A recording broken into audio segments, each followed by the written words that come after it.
अस्सलाम वालेकुम। Lecture 7 start हो गया गुस्से में।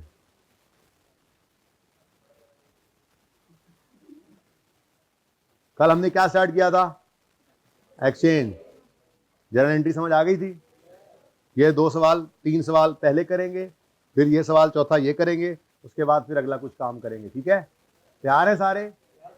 ये सही बात है, आजकल आप लोग पहले पहले करके आ रहे हैं सवाल। हैं जी, चले ये 2 सवाल यहीं पे करा दो मुझे। Qasim owns a mobile Nokia 3310 which he purchase on 1 April 2012 for 3000। शराब शुरू बस इधर देख लो, सवाल है ना सामने।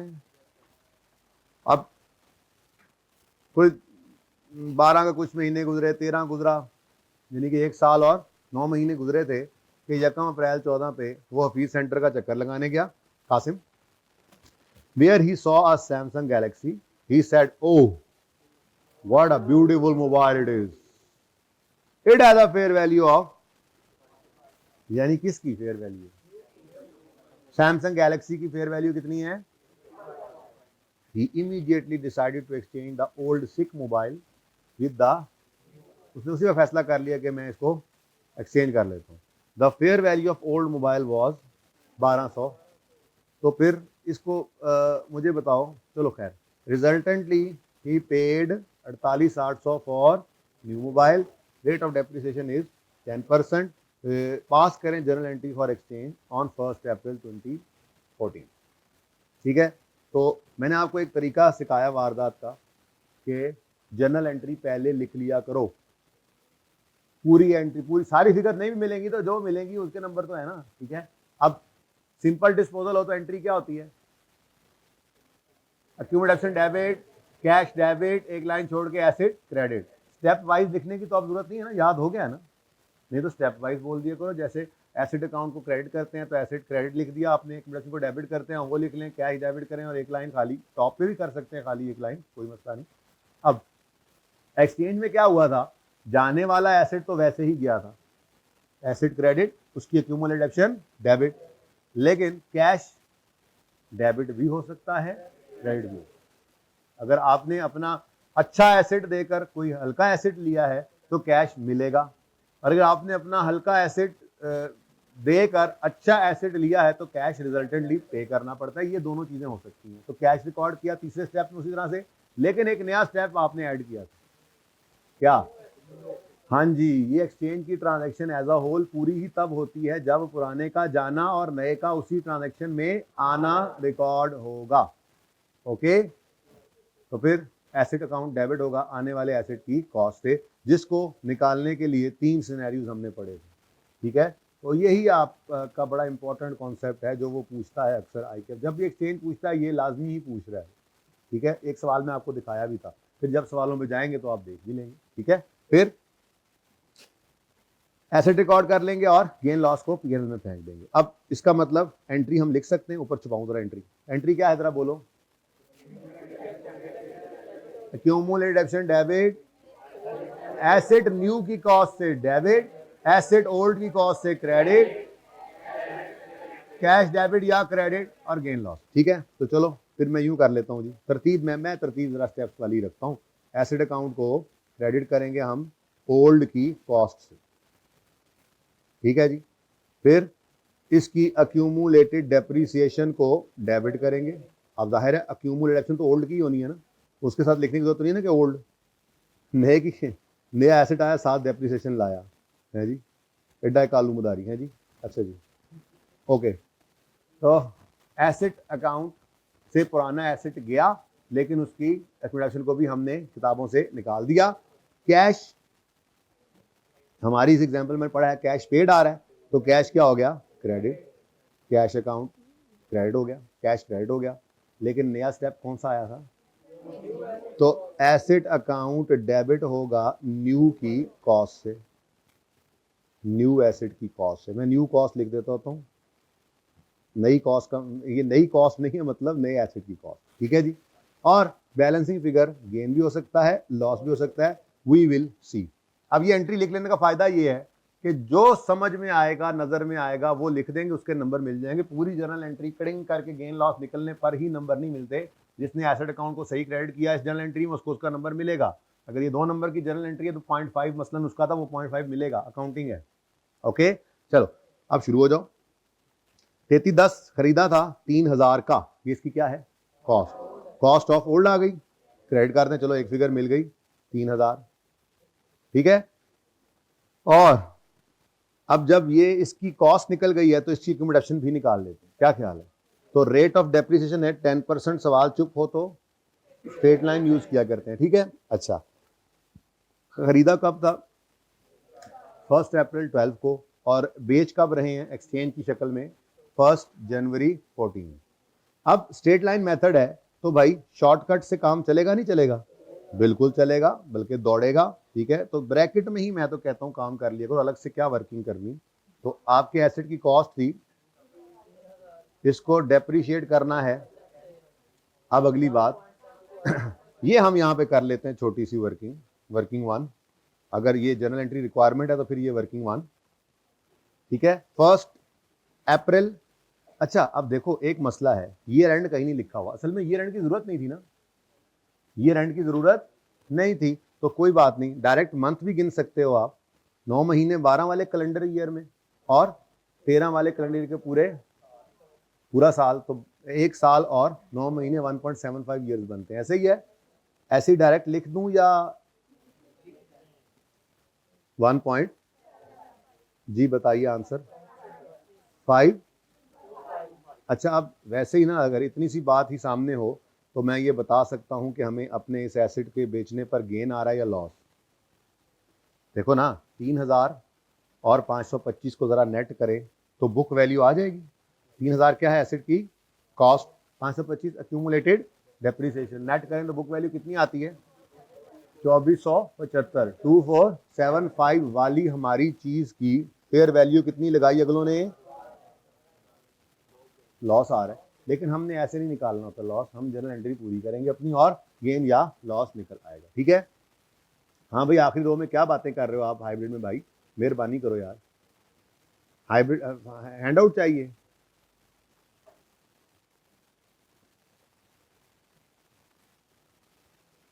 भाई असगर को बुला लें जरा, आज पैगंबर ही होगा हमारे पास।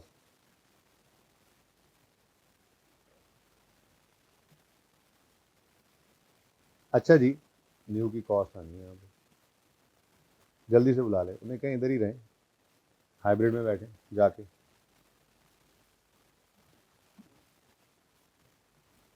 अच्छा जी अब भाई हाइब्रिड बॉयज में चले जाएं और वो बच्चों का क्वेश्चन है तो पूछ के मुझे बता दें और माइक चेक करवा लें किसी से, ठीक है। अच्छा जी अब नए एसेट की कॉस्ट मिल जाए, कैश भी बता दें, कैश भी मिल, कैश कितना पे किया इस ट्रांजेक्शन में 48,000, ये भी लिख लें, इसके भी नंबर लें, मुफ्त के नंबर बिखरे पड़े हैं लेते जाएं, ठीक है। अब नए एसेट की कॉस्ट, यही कल सिखाया था, यही जरा टेक्निकल बात थी। अब सवाल के अंदर ठहर जाओ, सवाल के अंदर फेयर वैल्यू गिवन है ओल्ड की, ये कितनी, ये 1200, ये क्या है जी फेयर वैल्यू ऑफ ओल्ड, ठहर जाओ ना, और ये 5500 क्या है fair value of new, fair value of old और fair value of new, revise किया करें ना कॉन्सेप्ट को, दोनों अगर गिवन हो तो फिर किसको लेते हैं, तो fair value of new ignore कर देंगे, fair value of old plus cash पे, बस अब ये अंग्रेजी लिखने की जरूरत नहीं है, यही ब्रैकेट में आपने लिख दिया करना है, ठीक है जी। तो 1200 प्लस 48,800, यहाँ पे ऐसे लिख दें 1200 जमा 48,800, 50,000, ये क्या उसके ऊपर तो 55,000 लिखा हुआ था, तो हमें तो 55 में ही ना मिला, हमने अपनी 1200 वाली चीज और 48,800 पे किया, तो फिर हमें नया कितने में पड़ा 50,000 में, गेन है या लॉस है, फिर लॉस आ गया कितना जी, तो P&L डेबिट साइड पर बैलेंस आ रहा है 1200, ये तो वही है, ये तो वही है 2400 समथिंग वाला एसेट आपका जो है वो अगलों ने 1200 में रखा था, ये वही है, ठीक है ना जी। ये क्या आ गया हमें लॉस जी, को मसला ऐसे ही किया था, ये ट्रांजैक्शन में किसी को गलती हुई तो बता दें।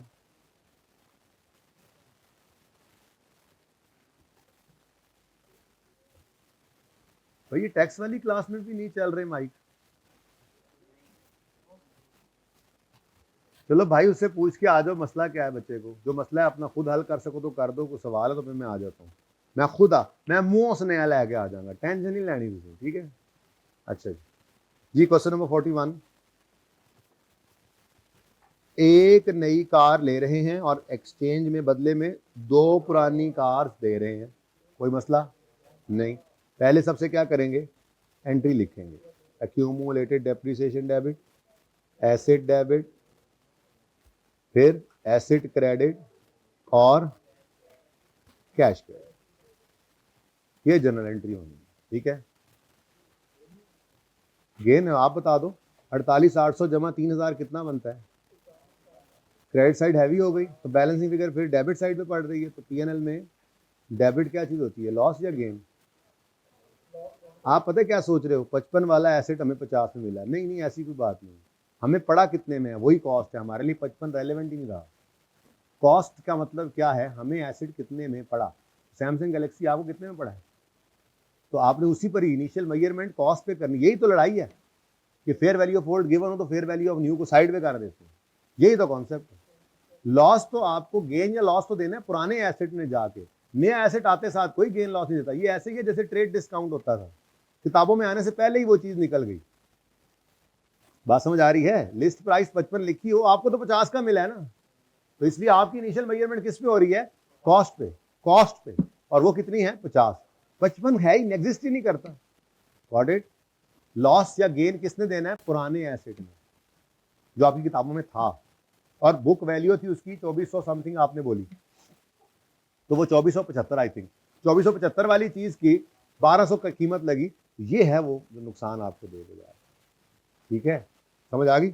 अब जी 41 आ गया जी, क्या भाई क्या बोल रही है वो, ऑन अप्रैल 12 वी एक्सचेंज 2 पुरानी कारें विद आ नवी कार, द कॉस्ट ऑफ 1 पुरानी कार इज 4 लाख, तो फिर 2 की कितनी हुई, अच्छा 1000 में भी एंट्रीज कर सकते हैं, पता है ना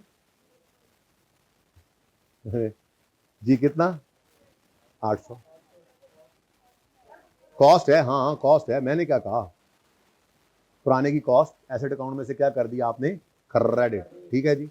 उसके बाद इस इन कारों की एक्यूमुलेशन को भी क्या करना है, डेबिट, तो 800 कॉस्ट है, ठीक है जी, इनटू रेट ऑफ डेबिशन फिर 10% है, ओके। अब उसके बाद आप कर लें जी, गिनती शुरू कर दें, देखो अप्रैल 12 से, हाँ जी यहां पर लिखा हुआ है 4 years बैक, यकम अप्रैल 8 को ये एसेट खरीदा, डायरेक्ट नजर आ रहा है कि 4 साल के बाद ये एक्सचेंज हो रहा है, तो पागलों की तरह शुरू ना हो जाएं गिनती करने, ये 2 बटा पहले अज्यूम करें ईयर एंड 31 दिसंबर है, फिर पहले साल 9/12, फिर दूसरे साल पूरा साल, तीसरे साल पूरा साल, चौथे साल 3/12, हद हो गई। लिख रहा है वो 4 years back, was purchase 4 years back, और डेट भी गिवन सामने नजर आ रहा है, तो डायरेक्ट लिखो 4 320, ठीक हो गया जी। और एसेट में, एसेट अकाउंट में नए की कॉस्ट ने आना है, अब देखते हैं, fair value of old car is, हो गिवन है पर कार, तो ये फेयर वैल्यू ऑफ ओल्ड है, अगर ये आ जाए तो फिर हमें कुछ और नजर नहीं आता। Fair value of new car is जा परे, और balance was paid through a cheque of, तो अब fair value of 1 old car is 180, तो 2 ओल्ड कारों की, ये डायरेक्ट लिख दिया, कोई एतराज तो नहीं, प्लस क्या कर दो इसमें कैश पेड, कितना 8 लाख। अब देखो यहां पे महंगा भी पड़ा है, ये मैंने जान के सवाल 2 इस तरह से बनाए थे, ये था थोड़ा चेंज किया था सवालों के अंदर, यहां सिंपल कॉस्ट ही लिखी होती थी किताब, पिछली किताब के अंदर तक ना, यहां पर क्या लिखा था, सीधी कॉस्ट लिखी होती थी, लेकिन मैंने जरा वो फेयर वैल्यू वाली एडजस्टमेंट इसमें भी डाल दी। तो फिर एक सवाल में आपको दिखाया कि 55 वाला मोबाइल 50 में मिल गया, आपने कहा नहीं गेन हुआ है ना, मैंने कहा कुछ नहीं हुआ, वो पहले ही नहीं, वो पहले ही जो लगना था लग गया, आपको चुना वहां पर, ठीक है, या आपने लगा दिया अगले को चुना, ट्रेड डिस्काउंट मिल गया या महंगी चीज मिल गई, वो अलग बात है, कॉस्ट ऐसे निकलनी, ठीक है। अब वहां पर 55 वाला 50 में मिला था, यहां पर भी तो 1100 वाली गाड़ी कितने में पड़ी है, 1200 में, है कि नहीं, तो हमारे लिए fair value of new asset relevant ही नहीं रहती, एक minute, fair value of new asset relevant ही नहीं रहती अगर फेयर वैल्यू ऑफ ओल्ड दे दी जाए। ओके, अब कैश कितना पे किया जी, अभी भी तो आपने बताया, गेन है कि लॉस है? ऐसे भी लॉस है, कभी गेन भी आ जाता, खास कल आया था आई थिंक जी 120, ठीक है जी, सही है। चलो जी, ये तो होगी जर्नल एंट्री, जरा हमने पक्की की। भाई क्या मसला था बच्चे को? एक मिनट, एक दो बच्चों का, अच्छा उसके बारे में सवाल है, चलो मैं आ रहा हूं। चलें जी, अब तीसरे सवाल में अगर कितने बच्चों ने अटेम्प्ट किया, तीसरा भी घर पे, बस जल्दी से लेजर्स ओपन करें, जल्दी से लेजर्स ओपन करें, जल्दी से लेजर्स ओपन करें।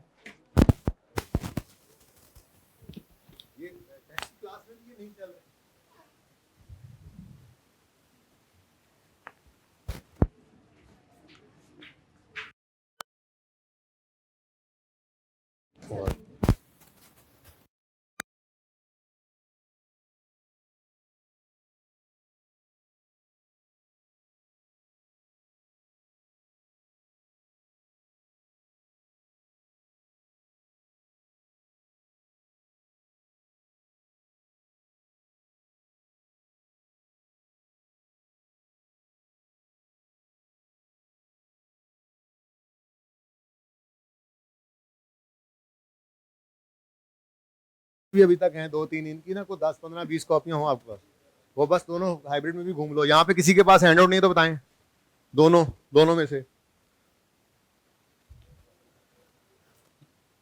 जिनके पास नहीं है उनको दे दे, इधर से देख लें और हाइब्रिड में भी ले जाए। हाँ जी, हो गया होगा काम पूरा। एक्सचेंज समझा दिया आपको, ठीक है।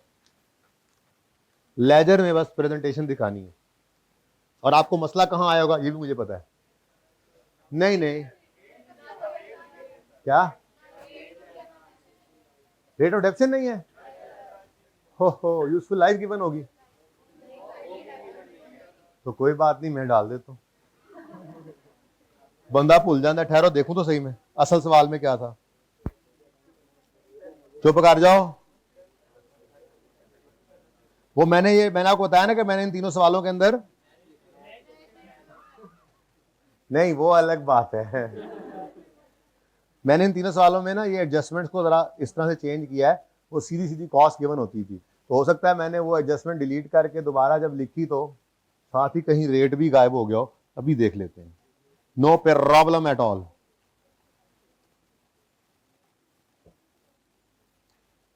कौन सा सवाल नंबर है?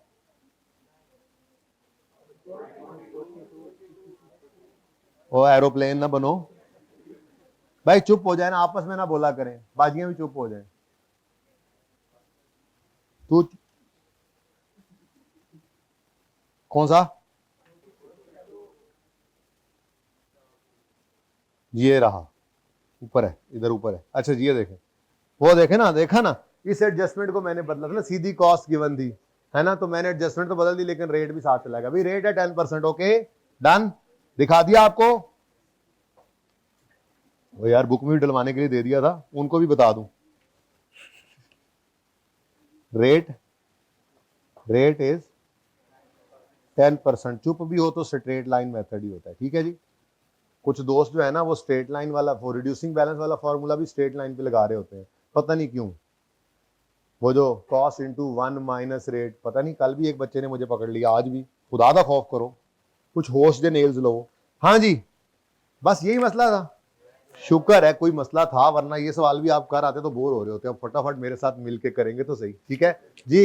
एसेट अकाउंट और एक्यूमुलेशन अकाउंट है, और चूंकि डिस्पोजल भी है थ्रू एक्सचेंज है, तो क्या हुआ, तो एसेट का अकाउंट बना लेते हैं जी, फटे फटे बनाए। एसेट को नाम नहीं है, और अक्यूमुलेशन का अकाउंट चूंकि अलग बना हुआ है तो ये एट कॉस्ट है। मार्कर कोई जिंदा व जावेद मार्कर हो ना, रुपीज इन थाउजेंड्स ऊपर लिखा हुआ नजर आ रहा है? हाँ आ रहा है, देखो देखो ये लिखा हुआ है, यकम जनवरी 2000,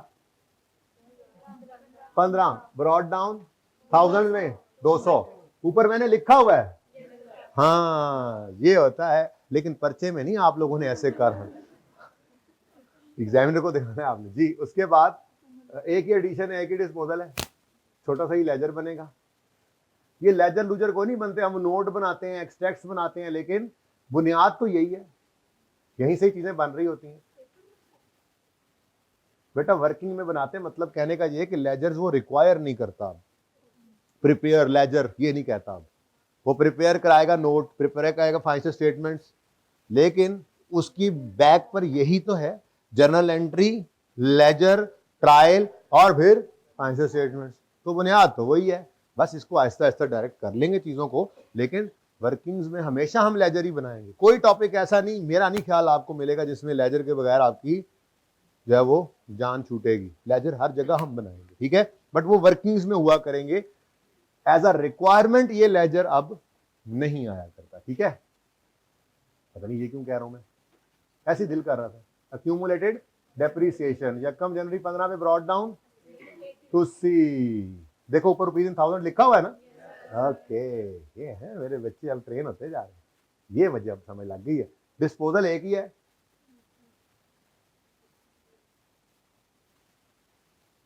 मैंने अकाउंट लिखने के भी जो है वो टाइम बचा लिया। वर्किंग है मेरी, मतलब इस साल की, या जरूरत नहीं है अकाउंट लिखने की, एसेट जो लिखा है ना अकाउंट ही है। ये पैटी इश्यू से निकल आया, अब ए कैपिटल लिखें, ए स्मॉल, सर फुल स्टॉप डालें या कॉमा डालें, बड़े हो जाएं, कुछ नहीं होता इन बातों से, ठीक है। अकाउंटिंग सही करना बस। Okay next, addition of 10,000 took place on यकम मार्च 15 पे, एसिड डेबिट कैश क्रेडिट, कितने से 10, बस एडिशन था, खत्म हो गया, डिस्पोजल आ गया। यही एडजस्टमेंट अलग अलग पड़ी हुई थी, सवाल के अंदर आ गई। तो ऐसे ही सेम एडजस्टमेंट कल पास पेपर के 17 नंबर के सवालों में आपको सवाल में आपको दिखाई थी, ठीक है। एक बार मैं दोबारा दिखाना चाहूंगा, वैसे ही एक और बात की वजह से कि आपके ख्याल में कितनी को वेटेज होगी इसकी, आप इजी लेते हैं ना चीजों को, छोटी चीज बड़ी चीज क्या होती है, कॉन्सेप्ट होता है, इन्हीं चीजों से मिलकर सवाल बनता है, ठीक है। अब मैं खोलूंगा जरा पिछले सेशन वाला मामला, ये खुल सिम सिम, यही था ना, यही सवाल था, कहाँ गया, नहीं यही था, यहीं पे था, ये देखो। अब ये 17 नंबर का सवाल था, ठीक है जी। इस सवाल के अंदर आपको टोटल 3 एडजस्टमेंट्स दी हुई, मतलब पहले टेबल के अंदर रीवैल्यूएशन है जो इंशाल्लाह हम कल शुरू कर रहे हैं। अब वो रीवैल्यूएशन भी ऐसे ही जर्नल एंट्रीज से सीखेंगे, लेजर्स पहले 1-2 दिन बना लेंगे फिर छोड़ देंगे, जर्नल एंट्रीज उसी से ही वर्किंग से, फिर जो है वो फाइनेंशियल स्टेटमेंट्स के एक्सट्रैक्ट्स और नोट्स बनाते हैं, ये उसकी एडजस्टमेंट। दूसरी एडजस्टमेंट यही आपकी फेवरेट एडजस्टमेंट। तीसरी एडजस्टमेंट में उन्होंने ये इन्वेस्टमेंट प्रॉपर्टी को मिक्स करवाया है, ठीक है, या पता नहीं क्या है, बहरहाल आई थिंक इन्वेस्टमेंट प्रॉपर्टी, ठीक है, वो भी स्टैंडर्ड पढ़ा ही नहीं। तो अब 17 नंबर का सवाल है, तो उसके अंदर अगर ये 5 नंबर की एडजस्टमेंट है, ये 4 नंबर की है, तो 3-4 की ये भी है, ऐसे ही होता है। अब ये सवाल खत्म हो जाएगा, यहाँ क्या है आगे नोट बना लें, ठीक है। तो भाई प्लीज हर चीज बड़ी अहम है, ऐसी ही एडजस्टमेंट वहां पे लिखी हुई। ऑन 30 सितंबर 15 हमारे साल में, an asset having fair value of 30,000 on that date was exchange for a new asset. ऐसी तरह दिल कर रहा है जुमला पढ़ने का, ऐसे यहाँ से ऑन यकम जुलाई 22 a new equipment is acquired by making payment of 50 to supplier in addition to old, in addition an old was given in exchange, वही वाली एडजस्टमेंट, वही फेयर वैल्यूज, ठीक है। तो प्लीज हर चीज इंपॉर्टेंट है, कुछ भी नहीं छोड़ना, सब कुछ करवाया जाए सब। और फिर छोटे छोटे कॉन्सेप्ट से मिलकर बड़ा सवाल बनता है। ये 15 से 20 नंबर का सवाल इसमें से अपना आता है, ये 16 में से, और हर जगह पे ये आलू मौजूद भी होता है, गोश्त में, मटर में, सब्जी में, ये आलू है, ये 16 क्या है, हर जगह फिट हो जाता है, ठीक है। 30/9/15 पर एन एसेट हैविंग, यानी किसी जगह पे आपको IAS 16 का अपना सवाल मिलेगा। IAS 23 इसी के साथ मिक्स होके भी आता है, इसके बगैर नहीं चलता। IAS 36 इसी की इम्पेयरमेंट की बात हो रही है। IAS 20 है तो गवर्नमेंट ग्रांट, लेकिन एसेट रिलेटेड ग्रांट्स भी होती हैं। उसके बाद फिर IAS 38 इंटेंजिबल इस जैसा ही है। उसके बाद IAS 41 में चलो गाय भैंसे होंगी, लेकिन जिस बिल्डिंग में रखोगे या जिस जगह पे उनके प्लांट वगैरह लगाओगे, उनको संभालने के लिए मशीन वगैरह लगाते हैं ना, वो भी पीपी, वो भी नहीं जान उसकी भी नहीं, कोई बिजनेस है पीपी के बगैर कहाँ चलता है। फिर उसके बाद आपका स्टेटमेंट चेन इक्विटी आएगा, IS 8 आएगा, रीवैल्यूएशन उसमें भी घुसा होगा, फिर कैश फ्लो का सवाल उसमें ये मौजूद, फाइनल अकाउंट का सवाल उसमें ये मौजूद, एनपीओ का सवाल, हर जगह आपको ये मिलेगा IS 16। तो अगर गिनती करने बैठे ना इसके नंबरों की, इसके अपने सवाल के अलावा बाकी एडजस्टमेंट मिलू कर ये कोई मेरे ख्याल में 30-35 नंबर इसी स्टैंडर्ड में से आ जाते हैं। इंपॉर्टेंट है वो, ठीक है ना, हर जगह पे ये घुसा होता है। ओके, आलू तो an aloo having fair value of 30,000 on that date was exchanged for a new aloo. The balance of purchase price was paid through a check of 60,000. The list price of new aloo was 1 lakh. The old machine had been acquired cost of इतने, rate is 10%। ठीक है, तो यहां पर हमें क्या क्या मिला जी, कितने, ये फेयर वैल्यू ऑफ ओल्ड है, old is gold, old is gold, अगर ओल्ड मिल जाए तो वो गोल्ड, फिर न्यू को छोड़ देते हैं। और लिस्ट प्राइस फेयर वैल्यू को ही कहते हैं, यानी कि उसके ऊपर जो लिखा होता है, अगर कुछ और ना कहे तो ये क्या है जी, फेयर वैल्यू ऑफ न्यू। अगर दोनों आ जाए तो वो old is gold. Okay, old machine की कॉस्ट भी गिवन है, डेट ऑफ परचेज भी गिवन है। ठीक है, अब जर्नल एंट्री नहीं करने दूंगा क्योंकि जर्नल एंट्री मांगी, होमवर्क में करेंगे आप। असल में ये चाह रहा हूं ना कि मैंने आपको देखो ना 3 सवाल वो सिनेरियोज में कराए, जर्नल एंट्री हो गई, फिर 2 सवाल अभी आप कराए, जर्नल एंट्री हो गई। अब मसलन सवाल के अंदर वो जर्नल एंट्री नहीं मांगता तो मोहताजी ना बन जाए उसकी। ठीक है, जैसे पहले हम डायरेक्ट कर रहे थे डिस्पोजल को, डिस्पोजल के अकाउंट से एक्सचेंज अभी तक डायरेक्ट नहीं ना किया, तो मैं कह रहा हूं वही करें। तो ये आप बेशक कर लीजिएगा, एंट्री का क्या है। ओके, आ जाए अब स्टेप 1, जाने वाले एसेट की कॉस्ट को एसेट अकाउंट में से क्या कर दें, क्रेडिट। किस दिन, 30/9/15। तो 30/9/15 पर डिस्पोजल अकाउंट में फेंक दें 50। ये क्या है, इस मरहूम की कॉस्ट।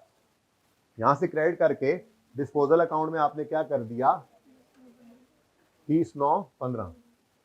अब ये देखो ओल्ड की कॉस्ट यहां पर आ गई। ठीक हो गया। स्टेप 2, ये जज 50 कैसे किया है, the old machine had been acquired at a cost of 50। तो ओल्ड एसेट की कॉस्ट कितनी है, तो एसेट अकाउंट में से क्या निकालें फिर, तो वो कॉस्ट कितनी है, तो फिर एसेट अकाउंट में से क्या निकालें, नहीं कॉस्ट निकालने 50,000 निकाल दिए। ठीक है जी। अच्छा, स्टेप 2, जाने वाले और जाने वाले, तेरी एक्यूमुलेशन कितनी है, तो हमने कहा जी निकालने खुद ही। हमने कहा अच्छा, working one, accumulated action of disposal. ओ भाई हाइब्रिड वाले, ये स्ट्रेट लाइन मेथड है, तो इसमें मैंने cost into 1 minus rate raise to power plus n करके बुक वैल्यू निकाल के कॉस्ट से डिफरेंशिएट करके नहीं निकालनी है एक्यूमुलेशन। स्ट्रेट लाइन मेथड है, वेव्स हैं किल करने के लिए, मौजे हैं मारने के लिए। कॉस्ट निकालें 1 साल की, मल्टीप्लाई करें उसको, तो एक्ट डेप ऑफ डिस्पोजल अगर स्ट्रेट लाइन मेथड हो तो आसान है, सीधा काम है, उल्टा ना कर दिया करें। उल्टी कर देते हैं तो आप लोग, तो अक्यूमुलेटेड एक्शन निकलेगी depreciation of 1 year into 2 point, सबर करो, 1.1 करो, मैं भी घर से खेलने आऊं, एंट्री दी है, मेरी भी बैटिंग करो। यकम लिस्ट प्राइस, अच्छा देखो 30/9 पर इसको एक्सचेंज किया है, बैलेंस पे किया है चेक के थ्रू, लिस्ट प्राइस देगी इतनी है। Old machine had been acquired at a cost of 50 on यकम जुलाई 13। कब खरीदा था इसको, यकम जुलाई 13। ईयर एंड क्या चल रहा है हमारा, 31 दिसंबर। तो पहला ईयर एंड हुआ होगा 31 दिसंबर 13। कितने मंथ्स, 6 बाय, फिर जी 31 दिसंबर, एक मिनट मैं भूल गया कौन सा साल था, 31 दिसंबर 13, फिर 31 दिसंबर, फिर 31 दिसंबर नहीं आ पाया, हाँ जी 2.25 ईयर्स लाइफ आ गई, तो ये 2.25 लिखा, और अभी तक कहीं पे कोई पॉइंट आया नहीं ना आया, तो फिर जान चढ़ा लो मेरी बातें, फिर तुम पढ़ लेना। 11 कोई मसला है तो तकलीफ है, यस अच्छा जी। अब 11 को एक्यूमुलेटेड एक्शन अकाउंट में से डेबिट कर दें, डिस्पोजल के अकाउंट में क्रेडिट कर दें। 30/9/15 बेटा ये बेचा है, ये बेचने के दिन की डेट्स आनी है सारी, ठीक है। एक ते डेप हाँ एसिड डिस्पोजल, एसिड अकाउंट फेंक दूं? अच्छा वैसे कल ये करेंगे, अभी बता दूं एडवांस, जब रीवैल्यूएशन करेंगे तो चल छोड़े छोड़े, हाँ छोड़े छोड़े, ऐसे ही कल करेंगे तो मैं याद कराऊंगा कल। अच्छा ले जी, step 3 we will record cash. Asset बिका तो है लेकिन कैश आने की बजाय उल्टा कैश का जाना हो गया, ठीक है, कैश तो जाना हो गया, जाने, अच्छा कितना कैश गया? 60,000 का कैश पे हुआ क्योंकि आने वाला एसेट शायद अच्छा है और जाने वाला एसेट जो है वो हल्का था, ठीक है, तो 60,000 कैश पे हुआ, दिमागों में कैश क्रेडिट। अब जर्नल एंट्री तो आसान थी, आज पता लगा जर्नल एंट्री आसान थी, डिस्पोजल अकाउंट मुश्किल था। मैंने मुश्किल काम, मैं वैसे पहले मुश्किल काम कराता हूँ, ठीक है ना, बाद में आसान काम कराता हूँ। जर्नल एंट्री तो आसान थी। अब देखो यहां पर दूसरा इंपैक्ट सोचना पड़ता है, कैश डेबिट या क्रेडिट? कैश क्रेडिट, तो दिमाग के अंदर कैश किया आपने क्रेडिट, यानी वो जो लेजर के अंदर क्रेडिट हुआ तो डिस्पोजल के अकाउंट में, लो जी कैश पहली बार आपने लेजर में डेबिट साइड पे देखा है डिस्पोजल की ट्रांजैक्शन में, कितना? और ठीक अच्छा जी नेक्स्ट।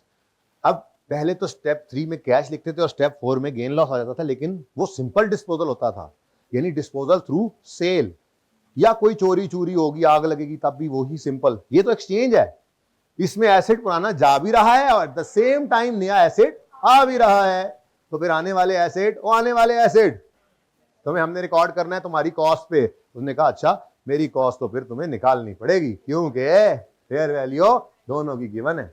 अब फेयर वैल्यू ऑफ ओल्ड क्योंकि गिवन है तो न्यू को इग्नोर किया, 30,000 जमा 60,000 कितना बढ़िया? 90 बनता है, 80 किसने बोला? अच्छा सुने भाईजान, मेहरबान, कदरदान, हजरत साहब, लिस्ट उसके ऊपर तो लिखा हुआ था 100 लेकिन हमें 90 में मिल गया, तो इसको ट्रेड डिस्काउंट की तरफ से ट्रीट करते हैं। कभी कभी हमें भी चूना लग जाता है लेकिन अक्सर ऐसा हो रहा है, लेकिन दोनों तरह से हो सकता है, ये ज़हन में रखिएगा, ठीक है।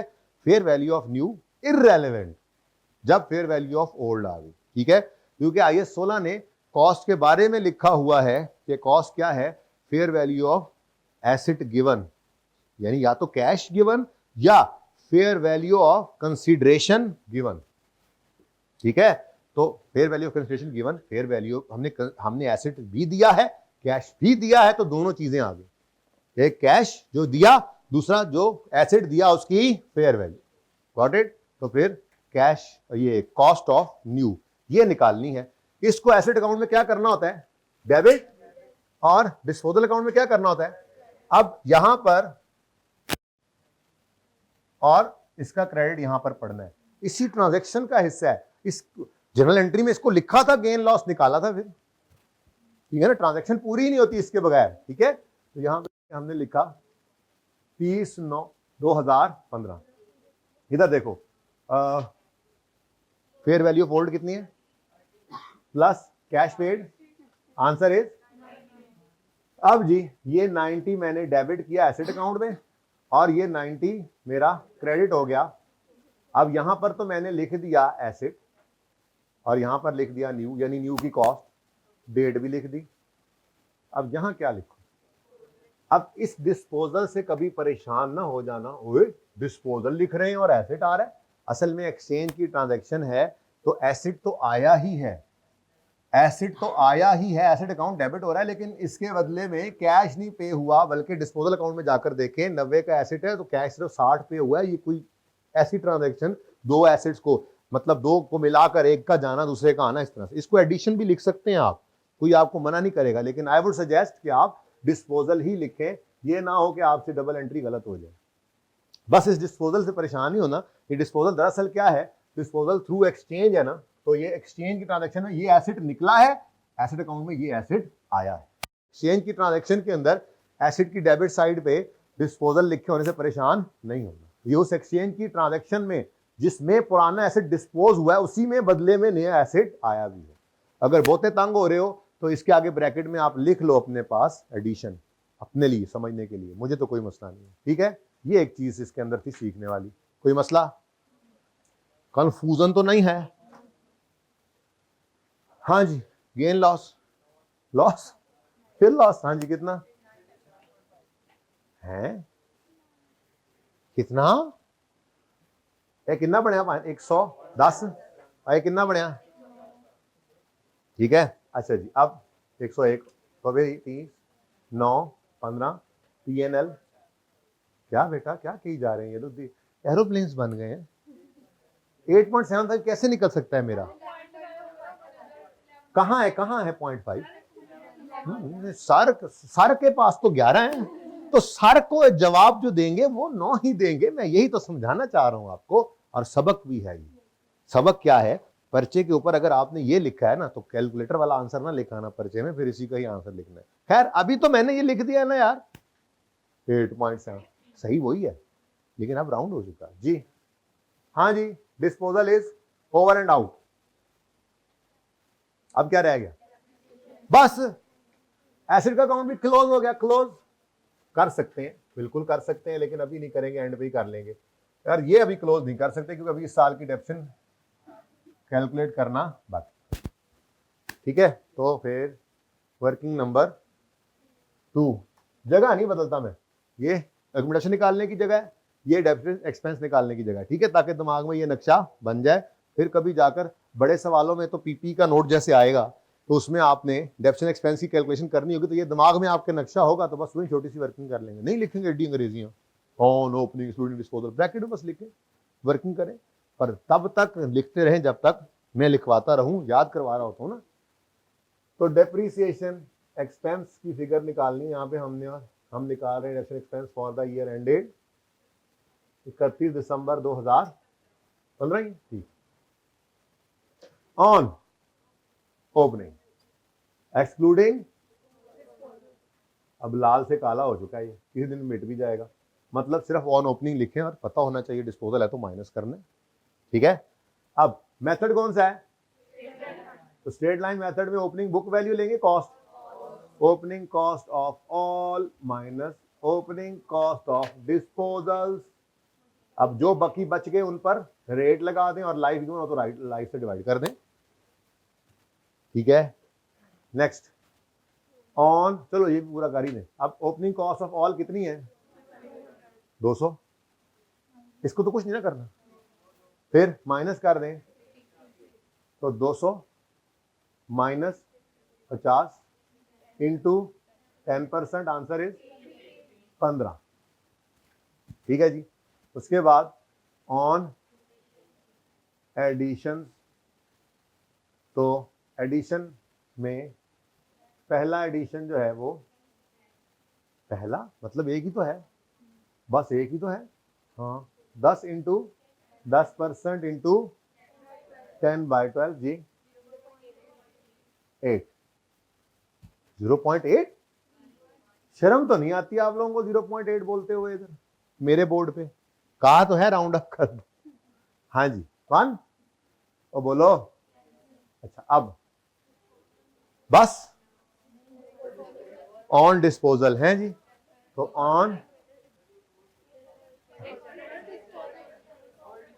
अच्छा एडिशन ही है, एक्सचेंज की ट्रांजैक्शन में 30/9/15 पर 9 महीने डेप्रीशिएट होके पुराना एसेट गया, तो उसी दिन सेम डेट पर नया एसेट आया, तो पुराने की डेप्शन को 30/9 पर रोक देना है और नए की डेप्शन को 30/9 से शुरू करना है। 30/9 या यकम 10 कह दें एक ही बात है, इसका मतलब वो 90 इसीलिए एडिशन वाली साइड पे लिखा हुआ, डेबिट साइड पे लिखा हुआ, उसको भूल नहीं जाना। तो ये एक नई चीज आई लेजर के हिसाब से, ये नई चीज आ गई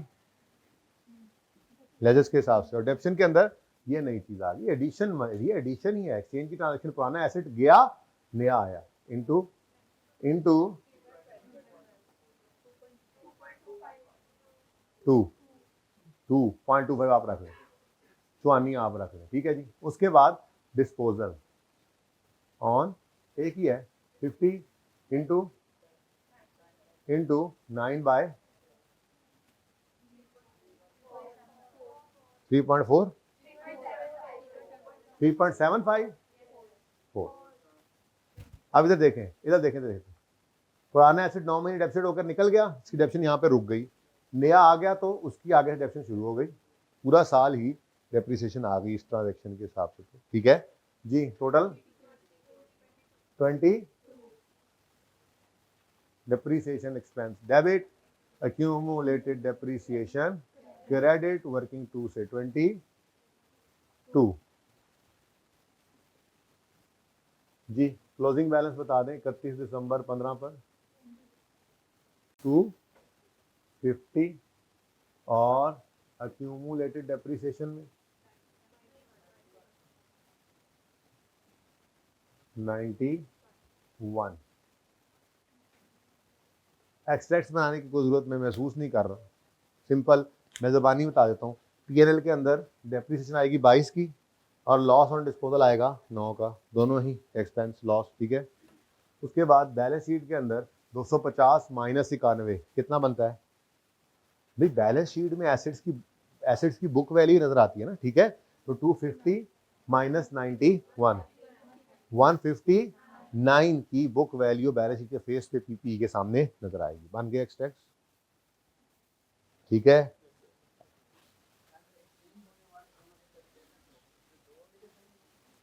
भाई देखना पड़ेगा, यानी भाई ये कहना चाह रहे हैं, भाई का सवाल ये है, अगर आपने एक गाड़ी ली है नई और बदले में आपने एक पुरानी गाड़ी दी है और साथ में एक आपने कंप्यूटर लैपटॉप भी अपना दे दिया है, ट्रांजैक्शन एंट्री करोगे खुद ही बनती जाएगी। एसेट अकाउंट क्रेडिट होगा, दो डिफरेंट अकाउंट्स क्रेडिट होंगे लेकिन डेबिट एक ही होगा, तो नेट में एंट्री बराबर हो जाएगी, टेंशन मत करो। डिस्पोजल का अकाउंट एक ही बनेगा उसी एक्सचेंज में, ठीक है, वो दोनों ही उसी के अंदर आ जाएंगे, ट्रांजैक्शन इकट्ठी हो जाएगी। लेकिन ऐसा कभी मैंने नहीं देखा अभी तक ट्रांजैक्शन हो जाए तो मसला कोई नहीं, ऐसे ही कर लेना जैसे बोला।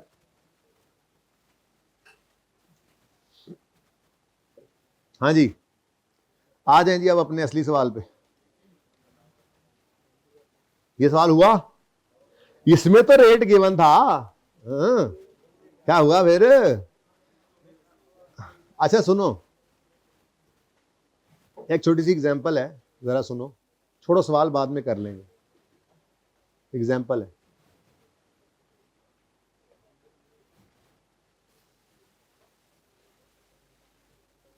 जी एग्जांपल में मैंने आपको लिख कर दिया जी, कॉस्ट है एसिड की लेट से 180 रुपये, और बातें करी जाओ, आप भी बातें करी जाओ आपस में आप लोग, आपकी उम्र रिडक्शन है जी। हाँ और करी जाओ बातें, मैं क्या बातें करी जाओ, करी जा रहे थे फिर और करी जा रहे यार। ये रजिस्टर भाई उठा ले यार, उधर हो जाओ यार, ये बैग उठा ले यार प्लीज यार। अच्छा जी, अक्यूमुलेटेड डेप्रीसिएशन मसलन 125 रुपए की, ठीक है जी। हमने ये एसेट बेच दिया, जिस ये मैंने डेट ऑफ सेल जिस दिन बेचा उस दिन तक की कमीशन निकाल कर दे दिया आपको, ठीक है। ये हमने एसेट बेचा तो हमें कैश मिल गया 75 रुपए का, ठीक है जी। लेकिन मसला ये है कि ये हम जो एसेट बेचने गए, ठोकर पे ले जाकर बेचा हमने, ठोकर न्याज बेग ले जाने के लिए हमें कुछ रिक्शे वाले को खर्चा देना पड़ गया, डिस्पोज करने के लिए एसेट को कुछ डिस्पोजल कॉस्ट भी आ गई हमें, और वो आ गई लेट से 5 रुपए। अब मेरा सवाल आपकी, अगर डिस्पोजल की आपने कोई भी एसेट बेचा है तो उस एसेट को बेचते हुए अगर आपके सवाल में, आपकी ट्रांजैक्शन में कोई डिस्पोजल कॉस्ट भी आ गई है तो उसका ट्रीटमेंट क्या होना चाहिए? देखें मिसाल मैं आपको समझाता हूँ, जो मुझे नहीं पसंद वो वाला तरीका पहले देखें। सबसे पहले हम क्या करेंगे, हम डिस्पोजल की एंट्री करेंगे, एसेट अकाउंट को डेबिट किया 180 से, अक्यूमुलेटेड डेप्रिसिएशन को डेबिट किया 125 से, एसेट बिका है तो कैश आया है, ठीक है, कैश आया है तो कैश डेबिट हो गया, कितने से? 75 से। अब गेन कितना आ गया? गेन है, मैंने गेन बनाया सवाल में, गेन कितना आ गया बोले? बड़ी सादा सी बात है यार, ये 55 रुपए का एसेट था ना, तो 20 रुपए का क्या आ गया? गेन, ठीक है। लेकिन साथ ही आपको बताया गया कि जी ये इधर बिका नहीं था, अच्छी कीमत लग नहीं रही थी, तो हमने इसको बेचने के लिए कहाँ बेच दिया था? ठोकर न्याज बेग। तो जाते हुए हमने बस बेचनी थी तो सियालकोट भेज दी बेचने के लिए, यहाँ पे सही बिक नहीं रही थी, तो जाते हुए टोल लगा, फ्यूल लगा, ठीक है। हमने बकरा बेचना था तो लाहौर की मंडी में भेज दिया, ठीक है, लेकिन बकरों के लिए ज़रा डिफरेंट रूल है, वो ना पढ़ो। असल में वो पहले मैं कह देता, लेकिन IS-41 तब CR में होता था ना, मतलब FAR 2 में होता था, तो वो यहाँ काम चला लिया और वहाँ पे फिर बता दिया। लेकिन अब तो मैं ये नहीं कह सकता क्योंकि IS-41 तो अब आ गया। यार मेरा फेवरेट स्टैंडर्ड है, इतना ज़बरदस्त। आपको पास होने के लिए आए क्या आपने ना, तकरीबन सारे ही दिए हैं टॉपिक्स इधर, ठीक है ना। वो सिंगल एंट्री का ज़रा मुझे ख्याल आ गया था, लेकिन फिर साथ ही मुझे ख्याल आया नहीं, वो भी इंशाल्लाह हो जाएगा आपसे। अच्छा जी सुने, साथ ही किसी ने कहा ऐसे कोनी मार के, ओ भाई बेटा तू 20 रुपये का गेन बुक किया है, ये जो 5 रुपये किराया पड़ा है ये भी तो डिस्पोजल की वजह से पड़ा है। हमने कहा ओहो अच्छा चलो फिर एक्सपेंस है, तो एक्सपेंस P&L के अंदर डेबिट हुआ करता है ना, एक्सपेंस डिस्पोजल कॉस्ट, डिस्पोजल का एक्सपेंस, एक्सपेंस P&L में क्या हो गया, डेबिट, और कैश क्रेडिट, कितने से, 5 से। अब जब मैं P&L के एक्सट्रैक्ट्स बनाऊं अगर तो मुझे क्या नजर आ रहा होगा, एक गेन ऑन डिस्पोजल 20 रुपए का, और दूसरा ही डिस्पोजल कॉस्ट नामी एक्सपेंस, डिस्पोजल कॉस्ट नामी एक्सपेंस कितना। तो ये बिल्कुल ठीक ट्रीटमेंट है, इसमें कोई मसला नहीं है, लेकिन इसमें डबल डबल काम है। ज़्यादा मुनासिब मेरा पसंदीदा तरीका क्या है, आप बताएं क्या होगा। सुस्ती ही होगी, जाहिर है जो काम सुस्ती से हो सके। जी हाँ, देखो कितनी कॉमन सेंस की बात थी कि आपको पता लग गई कि आप क्या कहें। आप यूं समझे 75 नहीं, आपको मिले ही कितने हैं, 70। तो डिस्पोजल कॉस्ट को क्या कर लें, सेल प्रोसीड में से नेट कर दें, गेन या लॉस खुद ही एडजस्ट हो जाएगा, ठीक है। तो एंट्री वैसे ही रही, एंट्री वैसे ही रहेगी। अब देखना फर्क कहां पे आने लगा है, फर्क आने लगा है कैश में, ठीक है जी। कैश के बारे में हमने क्या रूल बना लिया कि हम क्या कर लेंगे, कैश 75 को पकड़ेंगे, उसमें से 5 माइनस कर देंगे, यानी कि नेट सेल प्रोसीड्स ले लें जर्नल एंट्री में या लेजर में, जहां भी लेनी है आपने। कितना बच गया, 70। ये गेन कितना हो गया। अब P&L के अंदर आपको अगर एक्सट्रैक्ट्स बनाए तो P&L के अंदर आपको क्या नजर आएगा, गेन नजर आएगा, और वो गेन कितना नजर आएगा, तो भाई रिजल्टेंट तो नेट में वही आया है, ठीक है। तो ये दोनों ही चीजें आप कर सकते हैं, आपको अलाउड है, लेकिन आप करेंगे क्या, पहले वाला ऑप्शन ये रेकमेंडेड है, इसको रहने दें सेकंड को, ठीक है। तो ये आपको इसलिए मैंने ये एग्जांपल करवाई कि इस सवाल के अंदर अगर जाऊं ना, तो सवाल के अंदर जरा सिनेरियो डिफरेंट है। सवाल में एक्चुअल में गेन बन रहा था, लेकिन जब डिस्पोजल कॉस्ट से नेट करते हैं तो शायद लॉस बन जाता है। तो इस वजह से वहां पर यह समझाना जरा मुश्किल होता है। अभी कॉन्सेप्ट दे दिया है, अब रूल क्या बन गया हमारा जो भी लिखवाऊंगा, पहले सुन लें कि अगर सवाल में डिस्पोजल कॉस्ट आ जाए तो हम उसको सेल प्रोसीड में से लेस कर दिया करेंगे और नेट सेल प्रोसीड को जर्नल एंट्री में यूज कर लेंगे। अब हमारी बला से गेन था तो लॉस बन गया, या लॉस था तो गेन बन गया, या गेन था तो कम हो गया, या लॉस था तो बढ़ गया, तो हमारी बला से जाए सारी डिस्कशन बाढ़ में। लेकिन यहां पे समझ आने के बाद बंदा ये कर सकता है ना। तो असल में वो सवाल में गालिबन कुछ ऐसा था कि पहले गेन बन रहा था, डिस्पोजल कॉस्ट से नेट वाला ट्रीटमेंट कराऊं तो वो लॉस में कन्वर्ट हो जाता था। तो यहाँ पर समझाना फिर मुश्किल था सवाल के अंदर, इसलिए अलग से एग्जाम्पल आपको बनवाई, ठीक है। तो अपने इस सवाल के अंदर एक मिनट मैं सारा कुछ जरा मैं ये कहना चाह रहा हूँ, अपने सवाल के अंदर disposal cost, cost of disposal पे एक स्टार लगा लें, और स्टार लगाकर ये जुमला लिखने की जरा जहमत कर लें। जब मैंने कहा था कि नोट्स किसके पास नहीं है तो हाथ खड़ा किया था, इधर पढ़े हैं, ले आए आमिर भाई, 1 2 3 4 5, 5वीं रो में ले आए। और अगर इधर नहीं है तो उसको कहें असगर को कि यहीं बैठ जाए ज़रा, आज माइक भी नहीं है, किसी बच्चे को सवाल तो नहीं है भाई हाइब्रिड में, मैं आ जाऊँगा दोबारा। उसकी कहने उन्हें माइक रह नहीं दइए, आप मुँह ना स्नेहा लैके आ जाता है, ठीक है ना। ऐसा नहीं है, माइक सही होने तक क्या है ये सहूलत।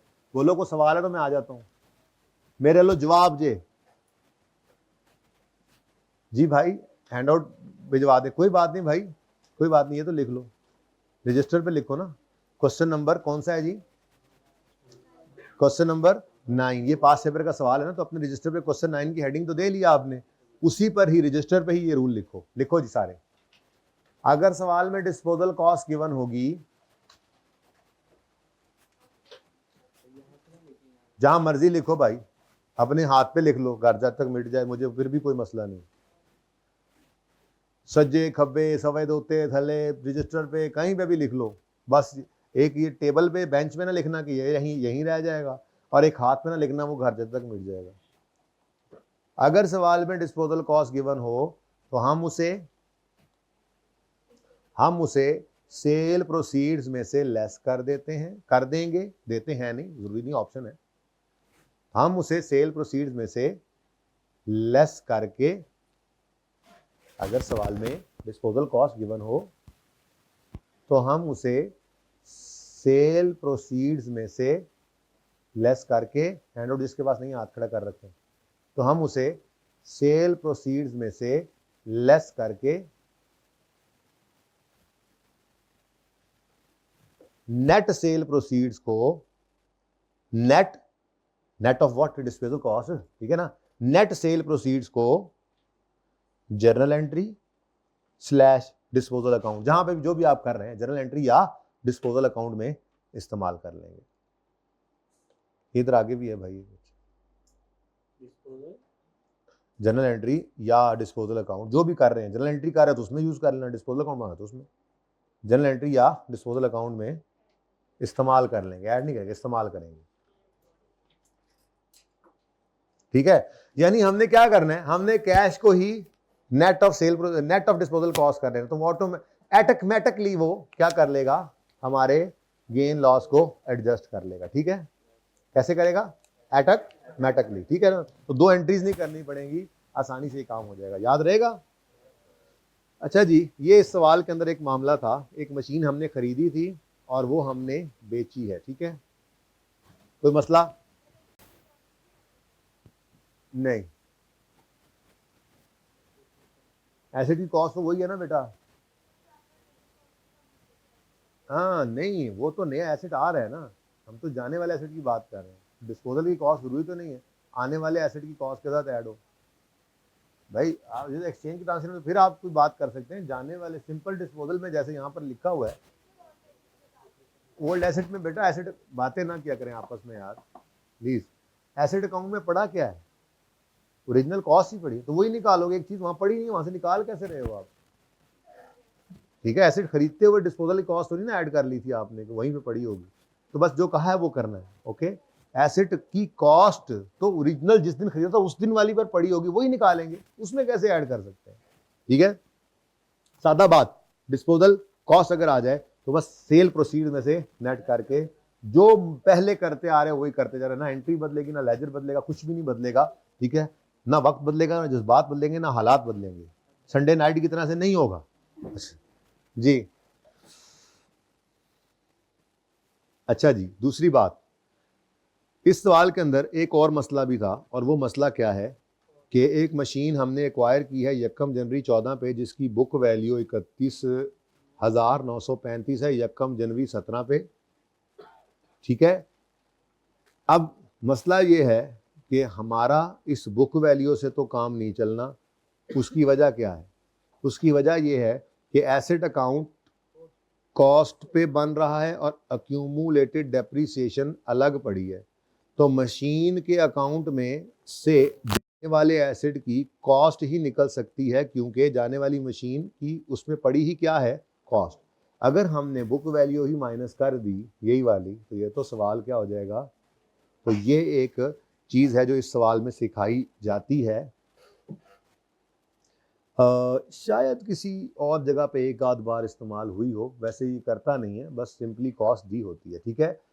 या फिर बुक वैल्यू पे एसेट अकाउंट बन जाता है हमारा कैश फ्लो वगैरह के टॉपिक में, इस टॉपिक में कम से कम ये काम नहीं करता, लेकिन ये एक काम है तो सही, सीखने लायक, कर लें तो अच्छा है, ठीक है।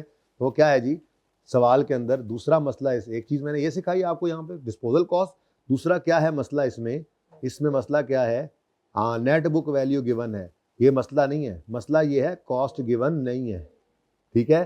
तो कॉस्ट ऑफ डिस्पोज होने वाला एसेट, कॉस्ट ऑफ डिस्पोज होने वाला asset, cost of old asset लिख दूं, ये ना डिस्पोजल कॉस्ट समझ लो, कॉस्ट ऑफ डिस्पोजल और डिस्पोजल कॉस्ट मिक्स ना कर दो। ये क्या है जी, cost of old asset is not given. अब मसला क्या है, एसेट अकाउंट में पड़ी ही क्या चीज है, पड़ी ही क्या है, कॉस्ट। जब एसेट अकाउंट अलग और अक्यूमुलेटेड डेबिट अकाउंट अलग बनेंगे तो मतलब एसेट अकाउंट किस पे बन रहा है, कॉस्ट पे। तो फिर आते हुए भी कॉस्ट ने डेबिट होना होता है, तो जाते हुए भी कॉस्ट नहीं क्रेडिट होना होता है। तो कॉस्ट तो हमें चाहिए और कॉस्ट तो अवेलेबल ही नहीं। ठीक है, तो छोड़ो परे। अच्छा, हैंड आउट में एक सवाल डालना भूल गया, एक दो सवाल, अगर आपकी इजाज़त हो तो मैं यहाँ पर डायरेक्ट वो सवाल आपको शुरू करा दूँ, यहाँ से देखते रहें, असगर को बुला लें, मैं कॉपीज करवा के आपको दे दूँ। ठीक है, इजाज़त है, ज़रा एक्स्ट्रा एक काम हो जाएगा, ज़रा मैं थोड़ा कंफर्टेबल हो जाऊँगा इस काम में। ठीक है, तो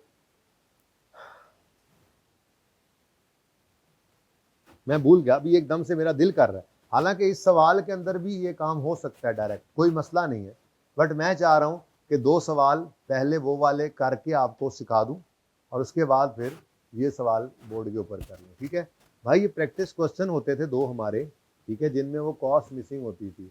इनकी ना पिक्चर, मैंने इनको लिख लो, इनकी ना कॉपी बस डायरेक्ट ही करा लो किताब से, और हैंड आउट जो है ना इनको देना, मैं सवाल देख के बताता हूँ आपको, सवाल ढूंढने पड़ेंगे।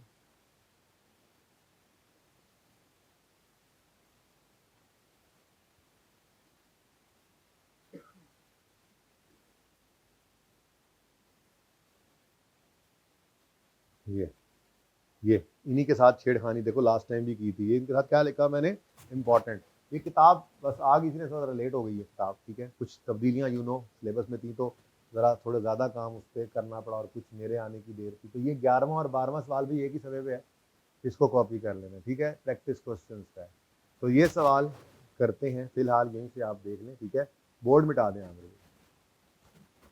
अच्छा जी, अब सवाल पढ़ें, मसला आपको समझ आ जाएगा। इस सवाल में सिर्फ प्योरली मैंने ये एक ही मसला डाला है ताकि फिर वो सवाल के अंदर और चीज़ें पक्की हो जाए। तो ये छोटी छोटी चीज़ें हैं, ऐसे कॉन्सेप्ट तैयार होते चले जा रहे हैं, फटाफट करना है ये काम, क्योंकि मैंने आपको आज एस्टीमेट चेंज भी कराना है। अच्छा, ये भी हो सकता है एक चांस तानू होर देता जाए, जब वही काम जो करना है, जो मुश्किल काम था, वो मैंने अलग दो सवाल में करा देना है, स्ट्रेट लाइन से भी, रिड्यूसिंग बैलेंस से भी, तो फिर अकमल वाला सवाल एक ट्राई और तो मांगता है, क्या ख्याल है? जैसे प्यार तो खून मांगता है ना जी। Mister Saad has provided you with following information, plant and machinery की कॉस्ट गिवन है 1 जनवरी 12 पे, और उसकी अक्यूमुलेटेशन भी गिवन है 1 जनवरी 12। मेथड कौन सा है जी, सीधी लकीर वाला मेथड। अच्छा,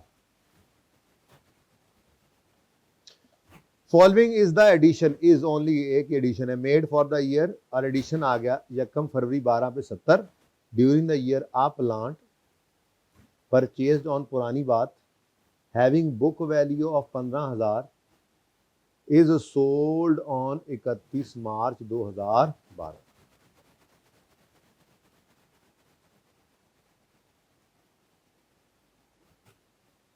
एक मिनट है, सोल्यूशन को ही देख लूं कि किस डेट पर अज्यूम किया, क्योंकि इसमें सवाल में मिसिंग है ये फिगर।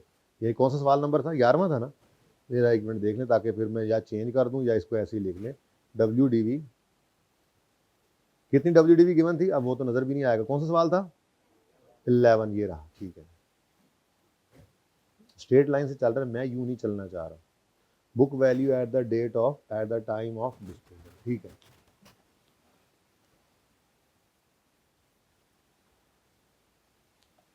ठीक, भैया अज्यूम किया गया। ठीक है भैया, अज्यूम करना पड़ता है, यही अज्यूम करना पड़ना था, लेकिन मैंने कहा देख लूं फिर भी। 11वां सवाल ये, तो यहाँ पे अज्यूम क्या करना, मैं इसको जरा बेहतर कर लेता हूँ। During the year a plant purchase on जकम having book value of 15,000 as on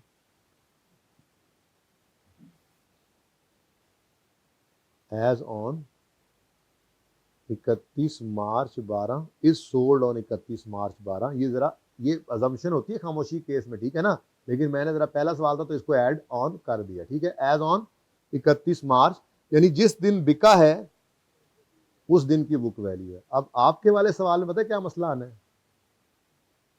आप वाले सवाल के अंदर थोड़ा सा आपको जो घर पे दोबारा सोचना पड़ेगा, मसला नहीं उल्टा आसानी है, वो साल का पहला दिन बता रहा है, ठीक है। तो साल के पहले दिन की बुक वैल्यू उसने दी हुई है तो कोई मसला नहीं, हम साल के पहले दिन की बुक वैल्यू से कॉस्ट निकाल सकते हैं, कोई मसला नहीं। कैसे निकालने, तरीका तो वही रहना है, लेकिन वो रिड्यूसिंग बैलेंस है, ये स्ट्रेट लाइन। कौन सा सवाल हुआ पड़ा, दोनों ही हुए पड़े। अब कितने गया यार, देखो भाई बड़ी सादा सी वर्किंग है, ये मैं करवाऊंगा और सॉल्यूशन यहां से दिखाऊंगा, ठीक है। आपके पास एसेट की कॉस्ट है, आपके पास एसेट की कॉस्ट है नहीं, एसेट की कॉस्ट आप कह रहे हैं कि हमारे पास नहीं है।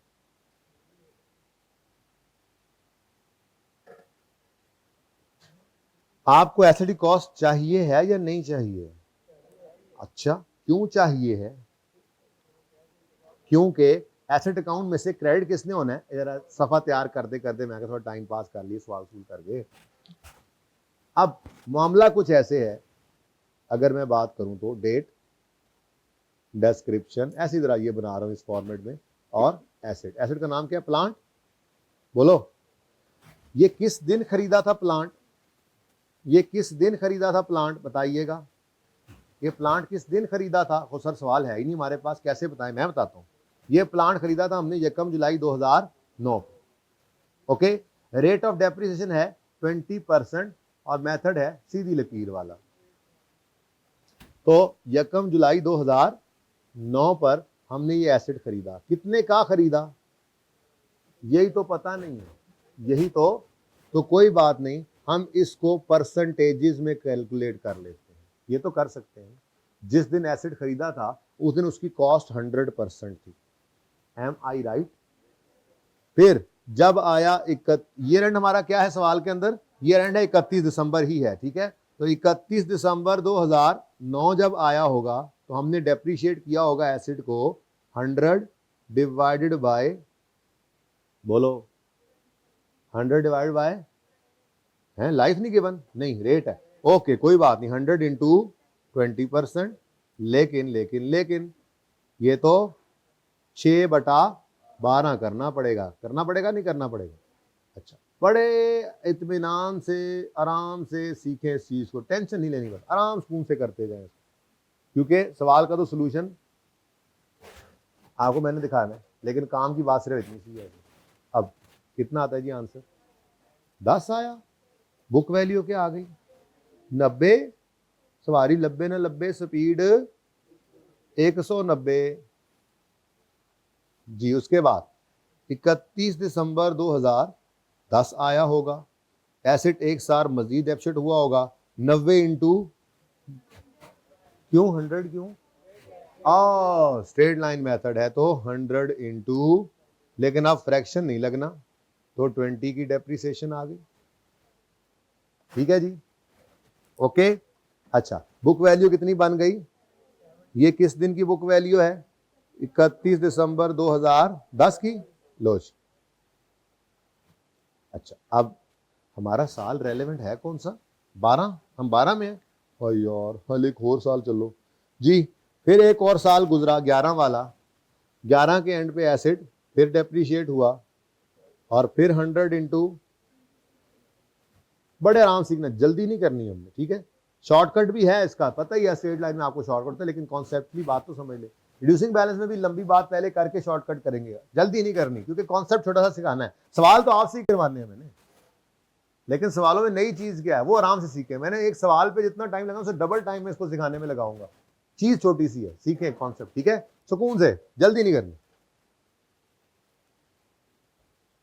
जी। 31 दिसंबर 2011 की डेप्रिसिएशन आ गई, तो फिर 50 रुपए बुक वैल्यू आ गई 31 दिसंबर 2011। अच्छा, आपको एक फॉर्मूला पता है? फॉर्मूला, अगर आपको कोई भी फिगर रिक्वायर्ड है, रिक्वायर्ड अमाउंट का फॉर्मूला शायद आपने कभी जिंदगी में पढ़ा हो, वरना पढ़ा ही दूंगा इंशाल्लाह, ठीक है। आपको कोई फिगर अगर गिवन है, गिवन अमाउंट है और परसेंटेज गिवन है, गिवन अमाउंट की भी और रिक्वायर्ड अमाउंट की भी, तो आप डिवाइड करेंगे गिवन अमाउंट को गिवन अमाउंट की परसेंटेज से और रिक्वायर्ड अमाउंट की परसेंटेज से। अब ये ना असल में आप लोगों का इंट्रो का मामला था, लेकिन खैर कोई बात नहीं, परेशान नहीं होना जी। टैक्स में भी है, अच्छा ये कॉस्ट में भी है, ये हर जगह ही है, बचपन में पढ़ाया जाता है। असल में ये एक फॉर्मूला है, कोई सी जी, किसमें? उर्दू में भी है। जुगत लगाई है तुमने? नहीं नहीं, जुगत ही लगाई है तुमने। खड़े हो जाओ ना जरा, जरा देखना चाह रहे हैं हम फनकार को फनकार को देखना चाह रहे हैं हम। खड़े हो जाओ ना जरा, चलो बैठे रहो, अब इज्जत रख लेनी चाहिए, पर्दा पोशी करनी चाहिए, है जी। तो अच्छा जी, अब देखो भाई, मैं अगर कहूं आपको कि मुझे रुपीस के अंदर प्लांट की कोई भी फिगर किसी भी दिन की निकाल दें, तो आप कहेंगे सर दो चीज़ें इकट्ठी तो नहीं मिसिंग हो सकती ना। आपने परसेंटेजेस तो निकाल ली, लेकिन आप किसी न किसी जगह पे तो खड़े ही होंगे बच्चों, आप किसी न किसी जगह पे तो खड़े होंगे ना। मसलन क्या, अपने सवाल भी जल्दी, ठीक है जी। बुक वैल्यू 31 मार्च 12 पर वो कह रहा है 15,000 है, चलो आन दो 31 मार्च 12। हमारे पास जिस दिन बुक वैल्यू गिवन है ना, हम अपनी परसेंटेज वाली फिगर को यानी अज्यूम्ड फिगर को उस दिन तक लेके आएंगे। तो हमारा ये एसेट किस दिन बिका जी? 31 मार्च 2000। ये हमारा 1 जनवरी 12 है, यानी साल का पहला दिन है। लेकिन जो स्ट्रेट लाइन मेथड है इसलिए मुझे इसकी ज़रूरत नहीं होती सवालों में। अब डेप्रिसिएशन की हमने 100 इंटू 20% इंटू 3/12, आंसर इज, ठीक है जी। अब जी 45, तो बुक वैल्यू कितनी आ गई? 31 मार्च 2012 पर 45%। ये तो हमारे एसेट की बुक वैल्यू है ना, जिसकी कॉस्ट हमने क्या अज्यूम की हुई है? 100%। इसी सेम डेट के ऊपर बोलो, सवाल ने बुक वैल्यू दी हुई है रुपीस के अंदर, तो कितने रुपीस बुक वैल्यू गिवन है? 15,000 रुपए, ठीक है। अब क्या मैं 15,000 रुपए की फिगर और परसेंटेजेस डिफरेंट डेट्स की जो सामने है उनको यूज करके किसी भी दिन की कोई भी वैल्यू निकाल सकता हूं या नहीं निकाल सकता? बोलो, 15,000 मुझे गिवन है, उसकी परसेंटेज 45 है, इसको डिवाइड कर देना 45 से। अब रिक्वायर्ड जो भी है, आपको कॉस्ट रिक्वायर्ड है तो 100 से मल्टीप्लाई करें, आपको 31 दिसंबर की बुक वैल्यू काटना वैसे डिवाइड मल्टीप्लाई कर दें, 70 से कर दें, 20 से करेंगे, इस साल की डेप्शन आ जाएगी। यानी कि जिस 15,000 डिवाइडेड बाय ये गिवन अमाउंट है, गिवन अमाउंट को डिवाइड करते हैं गिवन अमाउंट की परसेंटेज से, और इस पूरी लिस्ट में किसी भी फिगर से मल्टीप्लाई करेंगे तो वो आंसर आ जाएगा। कोई मसला इसमें? कोई मसला? ये किसी ने सबसे पहली बार जिंदगी में देखा हो, आज पहली बार जिंदगी में इसको देखा हो, ये फॉर्मूला इस तरह का, समझ आ गया? नहीं आया समझ? पहली बार देखा हो हाइब्रिड में, इधर हैं कुछ बच्चे, पहली बार देखा हो, ओके समझ आ गया तो हाथ नीचे कर लें, ये नहीं तो याद कर लें फॉर्मूला सही है। अब देखो भाई, हमें क्या चाहिए इस सवाल में? कॉस्ट चाहिए, क्योंकि स्टेप 1 क्या होता है? जाने वाले कॉस्ट बता। हम कहते होते थे वो कॉस्ट बता देता था, हम एसेट अकाउंट से क्रेडिट कर देते थे, आज वहीं तो फंस गए। तो कोई बात नहीं, निकाल ली कॉस्ट। तो ये वर्किंग किस लिए की है? हमारे सवाल में एसेट की कॉस्ट मिसिंग थी, लेकिन दो चीजें अवेलेबल थी, एक डेट ऑफ परचेज, दूसरा रेट ऑफ डेप्शन और मेथड, ठीक है ना। यानी कि डेप्शन कैसे करनी है, स्ट्रेट लाइन रिड्यूसिंग बैलेंस से क्या रेट है, एक ये पता था और दूसरा डेट ऑफ परचेज पता थी। ये दो बातें पता हो तो हम कॉस्ट निकाल सकते हैं अगर सवाल में मिसिंग ना हो। लेकिन कब? जब किसी एक लेवल पे बुक वैल्यू गिवन, ये इस दिन की भी बुक वैल्यू हो सकती थी। आपका जो सवाल अब अकमल वाला एकदम से मैंने होमवर्क में कर दिया ना, करवाते करवाते फिर होमवर्क में, ये असल में करवाने के बाद होमवर्क में दिया जाता है, लेकिन छेड़ने के लिए दे दिया था। कोई नहीं, खैर है, क्या हो गया, डिस्पोजल आता है, एक्सचेंज नाम से हम सुना हुआ था चीजों का, लेकिन बीच में डिस्पोजल कॉस्ट आ गई। अब कोई ना कोई हाथ में तो मारने की आदत होनी चाहिए ना, ऐसे पर्चे में हो जाए तो थोड़ा दलेर तो बनना चाहिए। कोई छोड़ूंगा नहीं, लेकिन आप छोड़ूंगा, यानी कि थोड़ा सा तंग तो करता रहूंगा ना आपको, ठीक है। अब देखो, बुक वैल्यू गिवन हो और डेट ऑफ परचेज गिवन हो तो हम उसकी कॉस्ट निकाल सकते हैं, ठीक है। तो हम कॉस्ट निकाल लेते हैं। ये जनाब कह लो ये वर्किंग 1 है, ये क्या है जी? मेरी वर्किंग 1। आज मुझे कॉस्ट निकालनी पड़ गई यहां पर। अब ये देखो जी, 15,000 गिवन अमाउंट है, बोलो इसकी परसेंटेज क्या है, तो डिवाइड कर दो इसको 45 से, मल्टीप्लाई करोगे इसको तो ये आपकी कॉस्ट आ जाएगी कितनी, 333, अच्छा पेंटा 3, मतलब मेरे वर्गे पेंडू बंदे ਨੂੰ पेंटे च फसा दो हैं, कभी कोई टेट्रा कहने लग जाओगे। अब क्या बता मुझे गरीब आदमी को, हैं जी पेंटा क्या होता है। अच्छा जी, अब मेरी बात सुनो, मुझे इसके अलावा इधर किसी चीज की कोई जरूरत फिलहाल तो कोई नहीं है, मैंने वैसे ही इसको सांप बना दी, यहाँ पर जरूरत नहीं, आपने नहीं ऐसे करना, ठीक है। मैं ये कह रहा हूं कि मुझे एक तो स्टेप 1 में कॉस्ट डालने के लिए फिगर चाहिए थी, वो भी मिल गई। स्टेप 2 में मुझे क्या चाहिए होता है, एक्यूमुलेटेड डेप्रिसिएशन, तो वो भी निकल सकती है यहीं से, ठीक है। वो कैसे निकलेगी, देखो रुपीज में ही कहानी चलानी, ये तो परसेंटेज वैसे ही कैलकुलेशन के लिए निकाली थी हमने। तो एक्यूमुलेटेड डेप्रिसिएशन कॉस्ट पेंटा 3 minus book value date of sale की 15,000, तो बुक वैल्यू निकल गई तो 12,000।